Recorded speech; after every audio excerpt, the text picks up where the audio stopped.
د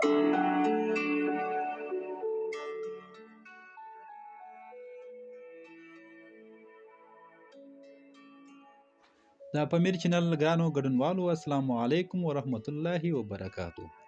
قدرمنو لیدونکو که چیرته زموږ د یوټیوب چینل نوی سبسکرایب کړئ نو زموږ د یوټیوب چینل سبسکرایب کړئ ترڅو تاسو ته موږ نوې او تازه ویډیوګانې خپرې کړو.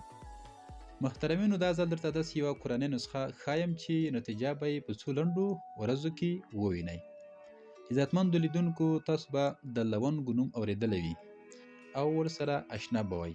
لونګ چې په هر کور کې په ډېرې اسانۍ سره موندل کیږي. په پخوا وختونو کې د درملو په توګه هم کارېدل.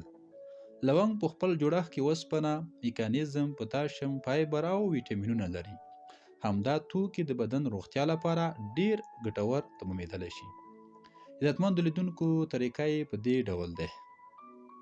اول، له ویده کېدو مخکې به هره ورځ فقط 2 دانې لونګ خولې ته واچوئ او ښه به یې وژویئ او وروسته به پسې 1 ګیلاس اوبه وڅښئ. متخصصین وایي څوک چې دا طریقه په مسلسل ډول هره ورځ استعمال کړي نو لاندې ناروغیو به یې مخه ونیول شي.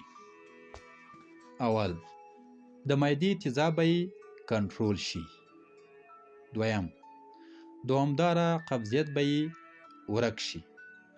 دریم، د خېټې درد او د خېټې پړسوب به یې ختم شي. څلورم، د خولې بدبوی به یې ورک شي. پنځم، د هډوکو دردونه به یې کم شي. شپږم، د وینې میکروب به یې کم کړي. اووم، د هاضمې سیستم کې به ښه والی راولي. اتم، د غاښونو درد او میکروبونه به یې ختم کړي. عزتمندو دا تاسو ته د سالم بدن په هکله تازه او نوي معلومات تر بلې ویډیو مو په څښتن تعالی سپارم. د الله په امان.